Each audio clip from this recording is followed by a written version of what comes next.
Oke, bismillahirrahmanirrahim. Assalamualaikum warahmatullahi wabarakatuh. Perkenalkan, nama saya Aklimul Furqon dari Prodi Pendidikan IPS, konsentrasi Geografi UIN Syarif Hidayatullah Jakarta dengan NIM 112301500000018. Di sini saya akan mewawancarai salah satu siswa dari Madrasah Aliyah Al-Sakofa untuk memenuhi tugas kuliah psikologi pendidikan yang diampu oleh Ibu Maulida MSI. Oke, boleh kesini. Iya. Perkenalkan dulu, namanya siapa, asalnya dari mana, dan sekarang kelas berapa? Perkenalkan, nama saya Devan Ramantika Fali dari Jakarta Selatan. Boleh dikencengin volume suaranya. Saya di sini itu kelas 11 IPS, Bang. Salah 11 itu. 11 IPS. Oh iya, di sini saya akan bertanya tentang sedikit dari teori Hurlop dengan tema konsep diri. Yang pertama itu ada ini tentang bentuk positif dari tema konsep diri ini. Yang pertama itu ada ini, apa yang kamu sukai tentang dirimu sendiri? Yang saya Seperti dalam hal belajar ataupun keterampilan yang kamu miliki. yang saya sukai tentang diri saya sendiri yaitu saya itu orangnya happy, Mas. Oh, happy ya. Terutama itu hal yang paling utama itu harus happy dulu. Kalau ngejalanin sesuatu tapi itu terbebani dalam diri sendiri itu pasti akan berat, Mas. Untuk menjalankannya. Untuk menjalankan yang paling utama itu harus happy dulu, karena kalau kita udah happy tuh ngejalanin sesuatu itu pasti seneng, pasti ada rasa, Ada kemauan juga. ada kemauan pastinya. Itu yang paling utama. Saya itu orang happy. Terus juga saya orangnya juga selalu memanage waktu. Saya kemana-mana bawa aja. Oh gitu. Sampai mandi aja saya juga bawa aja. Biar teratur Biar gitu ya? teratur. Jadi tahu mana waktunya ini saya harus ngapain, saya harusnya ngapain. Tertata semuanya. Oke. Terus kemudian yang kedua ini ya, kapan terakhir kali kamu merasa berhasil dalam belajar? Berhasil dalam belajar. Kapan terakhir kali merasa berhasil? Untuk sampai sekarang ya saya belum merasa berhasil. Belum. Kenapa itu? Kalau orang udah merasa berhasil dalam belajarnya itu pasti dia nggak ada kemauan untuk meningkatkan lagi. Saya bisa udah ranking 1. Ngapain sih belajar lagi, udah pernah ranking 1 gitu. Ya, untuk saya ini saya terus tetap semangat, nggak pernah merasa berhasil dalam belajar gitu. Karena kalau orang udah berhasil di titik A, ya udah kayak ngapain lagi sih, orang udah berhasil gitu. Jadi saya merasa belum berhasil. Jadi dari belum berhasil ini saya akan terus mencoba untuk lebih baik. Misal saya udah ranking segini, di istiqomah lagi jam segini. Oh gitu. Oke, kita lanjut yang ketiga nih.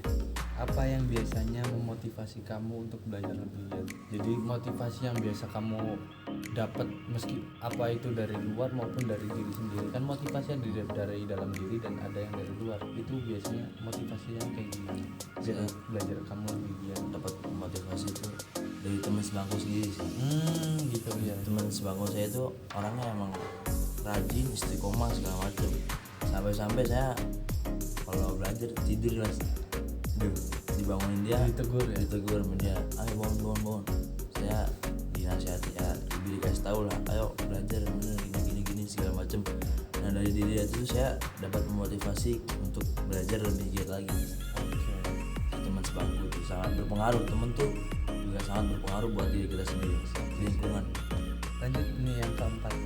Kira-kira ada nggak sih guru, teman atau anggota keluarga yang memberikan dukungan dalam proses belajar kakak Depan nih? Bagaimana bentuk dukungannya?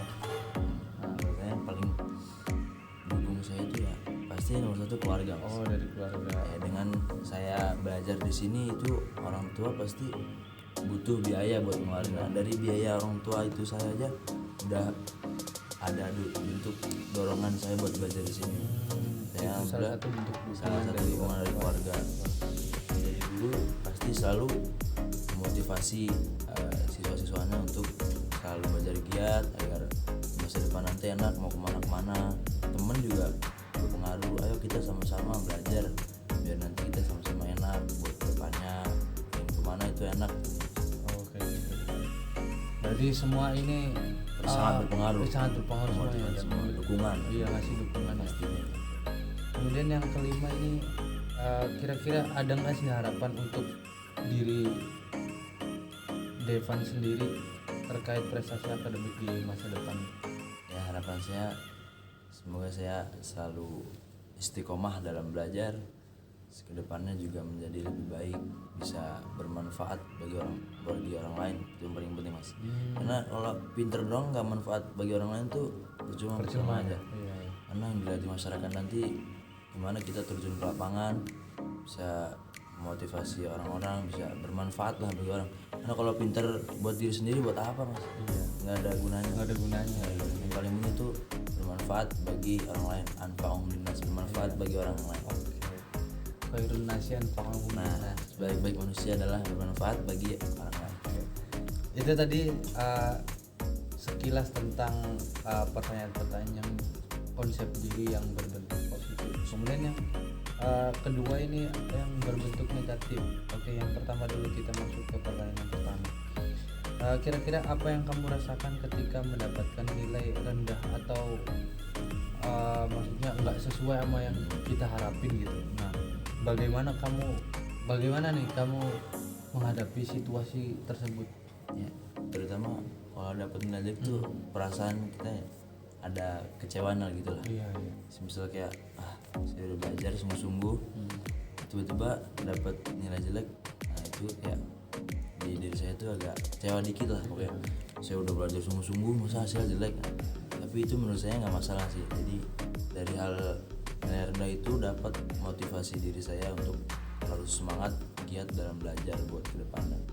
Karena pasti yang paling penting itu usaha dulu, masalah hasil tuh belakang mas. Ya orang yang pengen yang nilai bagus ya dia pasti harus usaha dulu buat belajar.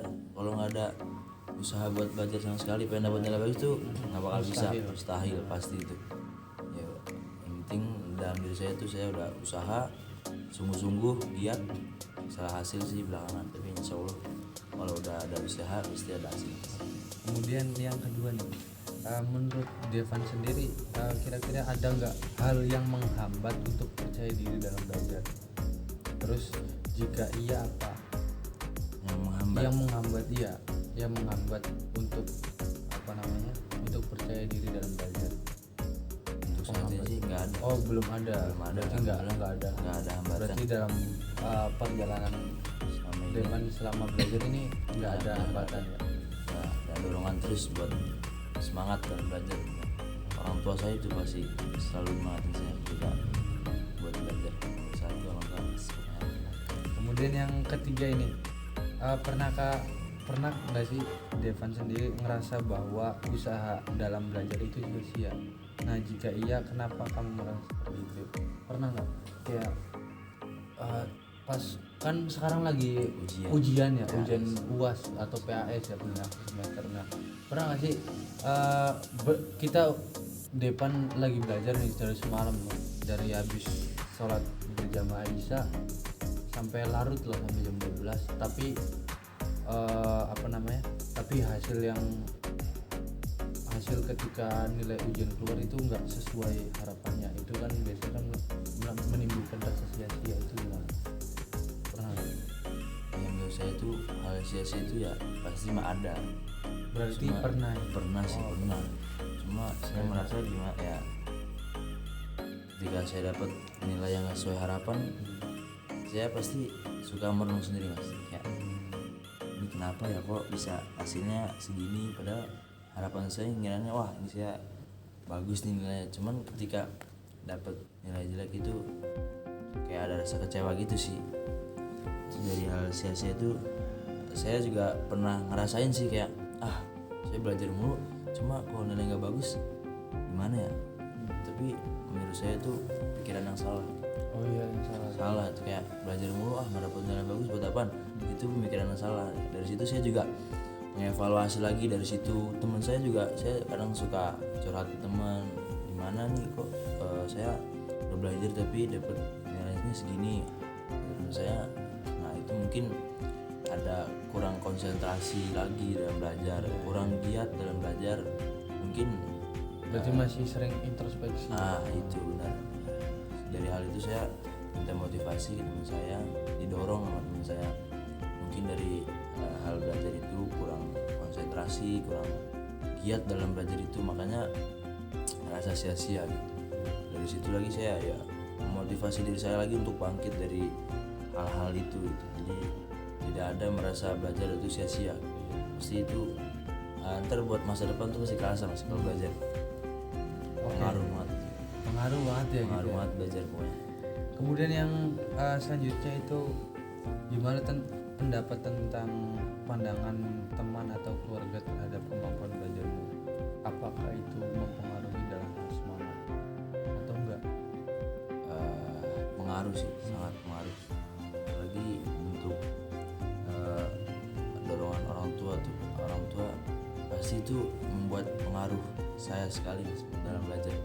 Saya mikir orang tua di rumah nyari nafkah buat keluarga, susah apalagi ayah berangkat pagi pulang malam hanya untuk menafkahi keluarganya, apalagi terutama saya buat belajar di sini. Saya mikir orang tua saya susah-susah nyari nafkah, masa sayanya di sini belajarnya leha-leha.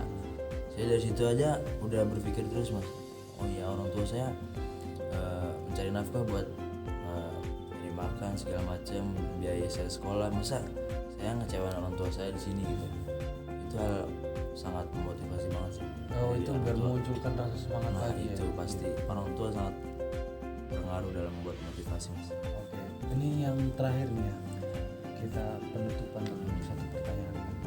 Nih, yang biasa membuat Devan enggan untuk belajar atau merasa putus asa saat menghadapi kesulitan dalam mata pelajaran tertentu itu apa?